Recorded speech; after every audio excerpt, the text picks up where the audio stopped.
Hi, I'm Denise Burke, and today I'll be talking about cancer. I wanted to talk about cancer, and cancer, by the way, can be, any other. There's a few diagnoses that when we hear it, it elicits both an emotional, physical reaction from us, and cancer is one of those diagnoses, right?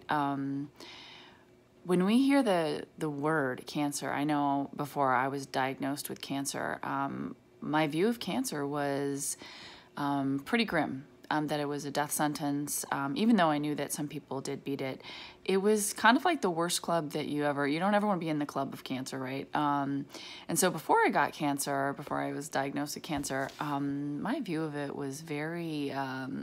like most people, it really was like, oh my gosh, I don't ever want to be there. And in addition, there's a lot of secrecy around cancer. And a lot of people that I've known that have had cancer, have died of cancer, or have lived with cancer and beat it, didn't talk a whole lot about it. And so it was also one of those things that it was like, how do you ask questions? What do they go through? You just heard of the dreaded chemo. And so I know my perspective was very tainted by society, media, and then the few people that I knew that had it that mostly went into hiding or, secrecy with it. And so I just, it was shrouded in this fear because, well, you don't want to go there. You'll just kind of disappear in this black hole. Or what do they go through? Because I don't know. Nobody really talks a whole lot about it. You see people with no hair. You hear little stories here and there. And again, mostly the worst case, you hear someone got cancer and then, a year later they're gone or something. So those are the stories we remember. And I've lost some very special people myself to cancer. One of them being my grandfather, my Grandpa Bunny. And again, I just watched this really, life of him, just such life in him, lose energy. We didn't talk a whole lot about it. I was a teenager at the time, but it was scary to me. I watched him kind of dwindle away until kind of in secrecy he died. And I never really understood what he went through. So here I am now, living with cancer and facing kind of some of my biggest fears, right? I mean, getting cancer is probably one of most people's biggest fears. And I've had to deal with it. And I have found that the world of cancer is not nearly as scary as the image and or the lack of discussion. So again, we of course fear the worst. What I found in the cancer world is, number one, the cancer diagnosis does not mean a death sentence. Number two, that cancer brings with it, yes, some really difficult hills to climb. It's a difficult journey, but it often brings a sense of community.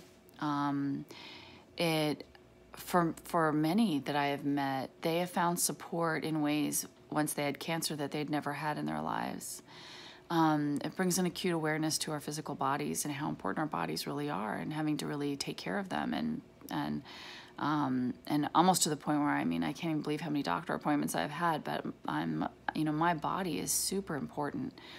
There's lots of lessons, and yeah, most people would say, well, I don't want those lessons. Well, neither did I, but I can either embrace what I can learn from it or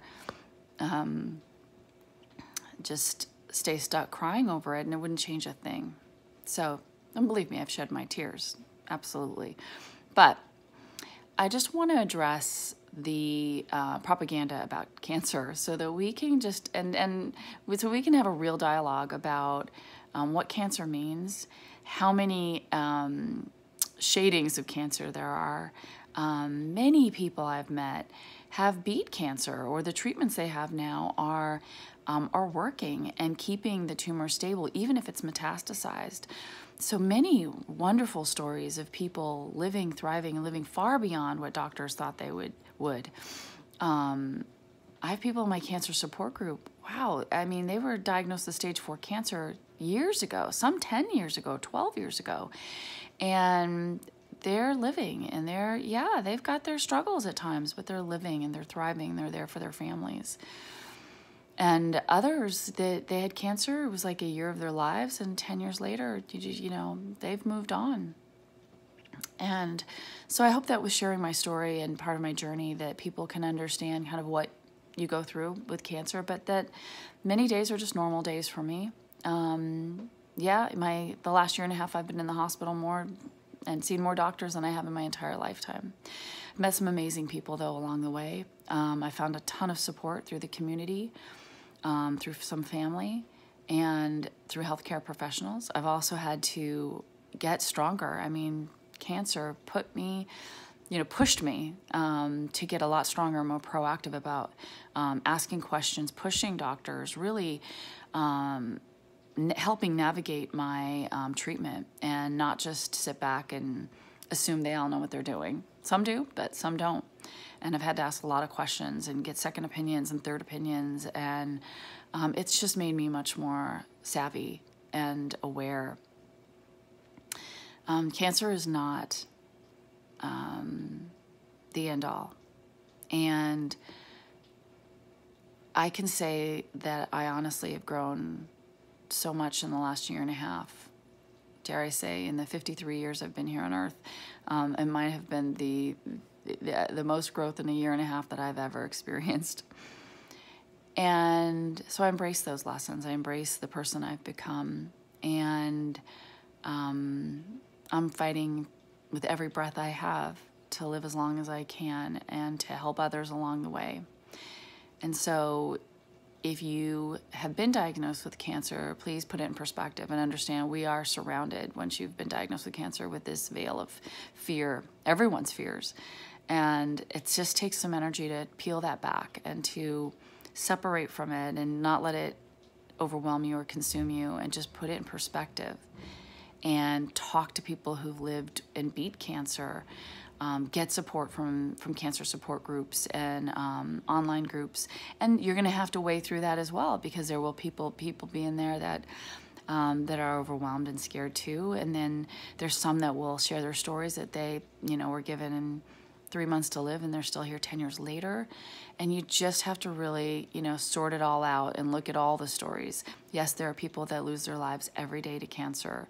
Yes, cancer is one of the biggest killers of people. Yeah, that's true. But there's also so many people that have been diagnosed that cancer didn't get them. And there's always people who defy the odds. There's always people who defy the odds. And whatever amount of time we have here anyway, we have work to do. We still have living to do. And for however long that is. And if the body is ready to go, I mean, I'm trying to get to a point where I'm kind of understanding a fate to things, just because as well as our attitude, of course, our positive attitude helps tremendously. But, there are people that get in their car thinking life is one way, and then they never make it home. And other tragedies that happen, or a heart attack. And those things do happen. It's just all of these things are to remind us to really just, what are we waiting for to live our lives? What's it going to take? Let's live. I take those risks, and who cares what people think of us? And laugh out loud. Embarrassingly, I embarrass my daughter all the time. I laugh so loud, the loudest one in the movie theater. As you're drinking your soda, so what if you snort it and it comes out your nose? I mean, it's about those moments of just laughter and enjoying life. Because I know there were times when I was in the hospital under chemo and I couldn't taste anything. There's those days I was like, well, I can't wait till these days get over. And when they were over and I could taste again, oh my God, food never tasted so good. I almost didn't even realize how good food can taste, or smells, or the view of the ocean, or just hearing the rain outside. So enjoy life, enjoy every day, and don't take anything for granted. It's the biggest mistake to take things for granted.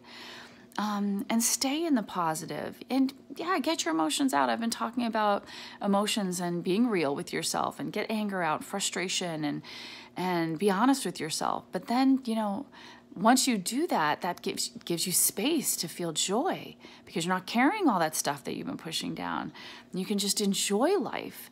And honestly, in whatever capacity you can, just look at what you can do and enjoy and be. Life's pretty amazing. It really is. So that's my message for today.